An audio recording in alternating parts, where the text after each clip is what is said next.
Day 330 of the Ukrainian War Map, also known as the Russian invasion of Ukraine.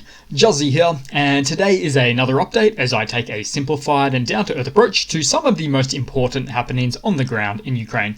And as always, we'll start off with those Russian military losses, where I'm sure you've noticed over the past few days, it's been a bit of an uptick in the daily reported Russian losses, which currently sits on 118,530 Russian military personnel losses, which is an addition of 760 in the past 24 hours. Then when we take a quick look at the hardware losses, so 6 tanks, 10 ACVs, 14 artillery, and even a helicopter as well for the Russian forces. So we'll move back to the map and we'll quickly start out in Russia in the Amur Oblast, which is on the other side of Russia. It's a bit too hard to show it on this map here, but 22 freight train cars derailed today. And this derailment was caused by partisans in the east, as you'll see a missing part of the track cleanly cut off. And this is yet another example of many Russians not being completely on board with the war and the never-ending covert mobilization that Russian civilians and families are constantly being subjected to. And these kinds of partisan acts make a lot of sense though, because Russia has one of the largest rail networks in the world, and for good reason. They're quite large, as Russian logistics heavily relies on this cross-country railway network to do just about anything, not the least of which is to support their war machine. Then we'll move back to the Ukrainian map and we'll start out in the Donbass again, so somewhere in the north. So Ukrainian forces have reportedly made some important advances around Novoselivsk, which is right there. They're not massive gains or advances, but still of strategically important value to serve as a springboard for upcoming Ukrainian offenses in the north there. Then we'll move down to a little bit further to Soledar. So the map has clarified the lines of occupation here in the last day of the Russian forces. I'll just jump to the date map and we'll take a quick look there. So a bit of back and forth, but rounded out there a bit, you could say. Now, the Ukrainian commander of a recon unit here is working in the area of Soledar. And he's provided updates of drone reconnaissance footage and strikes on the occupying Wagnerite soldiers in the region too. So despite Russia having pretty much captured the mining town, it's far from secured, making for the situation whereby Russian forces continue to take massive losses in frontal assaults on the areas surrounding Soledar. Now, this footage is too spicy for this platform, unfortunately. I can't show what happens to these Russian Wagnerites next, but use your imagination if you will, because it didn't end up too well for these guys. But further back here, the AFU are utilizing the higher grounds just west of the town to perform artillery fire. And there's even been some telegram messages showing that Russian forces complain about the losses in Soledar due to the lack of artillery and air support. Then moving down just a tad, there's some of the heaviest fighting right now continues in the direction of Krasnohora. Now, the map itself hasn't updated, but I do expect us to get some notable updates one way or the other right here on the map in the next day or so, but we'll see. Then right next door, the Russian forces have in fact entrenched themselves east of Bakhmut, and they're being targeted by reinforced Ukrainian artillery units very hard right now. But most notably, I would say, in the nearby town of Klishchivka, right here, the Ukrainian forces have stabilized the previous Russian breakthroughs at the town. Although Klishchivka is so small, it might be better referred to as a village in this instance. And the thing is, this village has a heavily fortified vantage point on the hill by the AFU, which ended up causing an absolute senseless assault by the Russian forces that didn't allow them to continue the momentum they had right here from the previous day. In fact, I've mentioned it quite a while ago, but as you'll see with the topography here, you'll see that Russia is, or the Russian forces are fighting an uphill battle pretty much anywhere on the map. Just the way that where the sea is located to the south, southeast, that sort of thing. So everywhere, I'll just zoom anywhere on the map and you can see it's just always going upwards. So this, and I'm talking south, which I'm currently at, or east, it's just that way pretty much across the board, as you can see. So an uphill battle for Russia, really. Not ideal. Then we'll go just a bit further down to near Avdiivka. So Russian forces were repelled at Kamyanka, which is just north of there, northeast. This is the push they're trying to make right here to gain control of the highway. So you can see the highway there. Russia loves their highways. They've got not great logistics systems or wheels. Specifically wheels. They've got cheap Chinese wheels that only like to go on the hard bitumen highway roads or asphalt. So they'll take any highway that they can. Obviously it's in their sights. And then on the other side of this frontline basin, if you will, the Ukrainian forces repelled an assault near Vodiane. So right here. Now, when they did, they destroyed 7 Russian BMP-1 infantry fighting vehicles.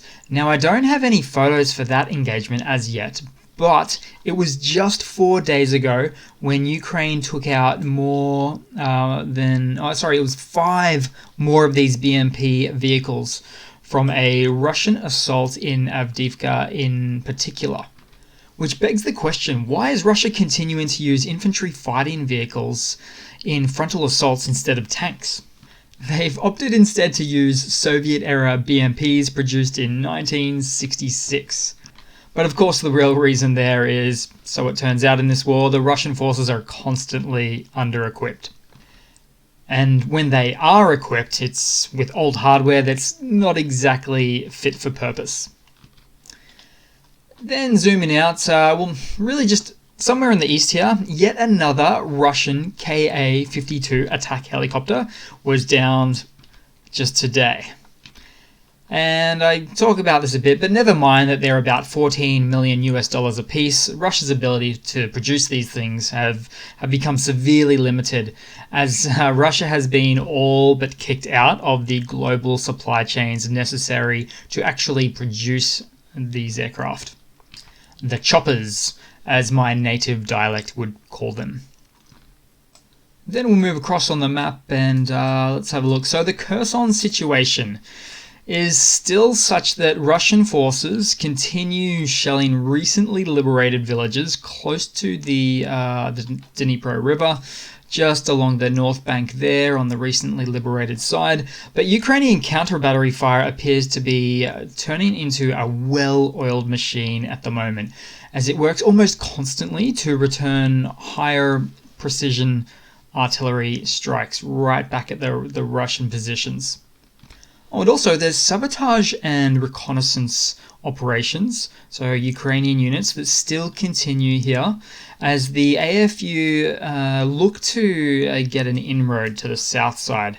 And from my understanding, including a little bit of guesswork that's required, these reconnaissance units are currently deployed nearby the Dnipro Delta, right here, also known as the wetlands, or at least a smidge east of the wetlands, or of the wettest part of those lands, I might say, around here.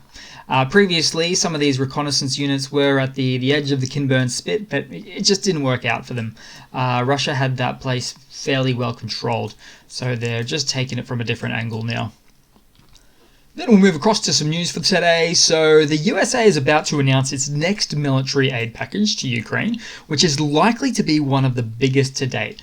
But of particular note is the potential inclusion of really quite the game-changing longer-range precision-guided munitions, named the GLSDB by Boeing. Game-changing because they have a strike range capability nearly double that of the HIMARS GMLRS munitions that did so much to change the balance of power just in around July last year when they were first sent to Ukraine. So these new GLSDBs have a range of about 150 kilometers or about 93 miles. Now, the previous 55-mile ranged HIMARS missiles forced Russia to make in many instances, to pull back. So pull back its ammunition depots much further back from the front line, making them less accessible, pulling back its aircraft fleets to further back airfields, pulling back their military bases and headquarters, you name it. Russia had to start taking a real defensive approach for the first time in this war about 6 months ago. So therefore, a doubling of that range capability, that Ukrainian strike range capability, is an extremely significant event, which many analysts, I would say, suggest that it's even more worthy of something to receive than tanks. So it just outranks NATO received tanks in effectiveness. Oh, and also, unlike the lower-range HIMARS missiles, these Boeing munitions don't have a ballistic trajectory, which, long story short, means it's harder to knock down with Russian air defenses. And you can thank the wings on this little pocket rocket for that additional feature. Now, I could talk about this device all day. It has been spoken of before about receiving it in 2023, but the USA might in fact pull this one out of the officially announced military inclusions at the last second. So this particular munition might not be announced this week, but sooner or later Ukraine will start receiving these, guaranteed. And I think it was Boeing themselves in particular that had spoken about these last year, maybe around September time from memory, and pretty much confirmed of a 2023 delivery. Ooh, but when these bad boys get delivered, my eyes will be glued to the screen on this one. Then in some other news, Sweden has announced a $430 million military aid package to Ukraine, which includes the 12 Archer artillery systems and 50 CV-90 infantry fighting vehicles. Also, it includes anti-tank weapons and mine-clearing equipment. And of note are these 12 Archer artillery systems. They're modern, top-class NATO howitzer guns on wheels, also known as SPGs, that auto-load the 155mm NATO standard shells. So it's also very fast to stop, then shoot, then take off again to avoid any counter-battery fire. But not to be completely outdone, Denmark will be sending all 19 of their Caesar SPGs to Ukraine as well. And my larger point with all this news here today is that last year, a lot of countries in 2022 pledged a lot of hardware to Ukraine for 2023, a 23 delivery. So things are really starting to amp up now and really to come in droves. Oh, and on that topic, just today, the Russian ambassador to Washington, I believe his name is Antonov, said that, I've got it here, so, quote, "The Russian army will destroy any weapons that Western countries send to Ukrainian troops." And that sounds like an invitation to me. Which is good, because sometimes Russia instead chooses to go the political rhetoric route of saying, hey, if you send these weapon systems, we'll keep threatening nukes. So I do enjoy the way that this one is worded from him. A bit of an invite. Then in some more news, France is looking at the option of sending its Leclerc tanks to Ukraine. This comes at a time when the German Chancellor Olaf Scholz is slowing down the process of allowing Poland to send the German-made Leopard tanks to Ukraine. And also at the same time, the UK has announced it's sending its Challenger tanks to Ukraine. So I've got to say, Olaf Scholz is not very well liked in the international community right now. And I like to point out that sometimes the reality here is these are all political limitations, not technological ones, because all heads of state need to make some tough decisions when sending top-end hardware to Ukraine, which actually has a lot to do with wartime game theory, which pretty much, in a nutshell, postulates that when dealing with nuclear-capable parties involved in a wartime conflict, that nuclear catastrophe should be avoided by escalating the conflict gradually in controlled steps.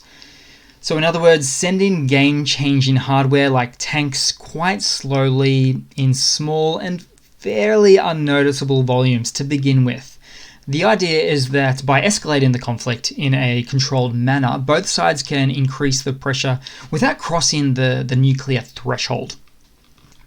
So therefore, this ends up in reality turning into more of an ongoing incremental increase in Ukraine's military capacity that severely limits the potential for nuclear Armageddon to occur, for instance. And so that's really what's going on in the background. That's predominantly what any country's head of state is being advised by their country's highest ranking military officers, like their generals. But even then, all of this still doesn't stop me from getting a bit annoyed by Olaf Scholz. Then moving across to another Russian military mobilization blunder for the day. So, Mobics from Russia created a video and complained that they have been accused of desertion, something that carries a very heavy penalty in Russia at the moment. They claim that their commander gave them orders to retreat from some frontline positions. Then they said he later took back his word. Also, they said they feel they were being very unfairly played, they said. As they said they were promised a sweet gig to be civil defense units in Russia, but instead were sent to the front lines of Ukraine. Again and again, these pleas with mobilized Russian soldiers thinking there was some sort of clerical issue or mistake that accidentally got them sent to the front lines. So they're still pretty naive, as we can see. Oh, and the CO, or the commanding officer, seemed to have denied ordering them to retreat, just to save his own skin, as part of a much wider and corrupt reports-based military that seems that it simply just does not value its lower-ranked military personnel whatsoever. Okay guys, so I'm running super late today, as you can see, so no funnies, but I should be back onto the regular schedule of sorts tomorrow. I'll leave you with a meme, and thanks for watching. Please leave a comment, subscribe, hit that like button, and I do hope to see all of you guys there in the next one. Cheers.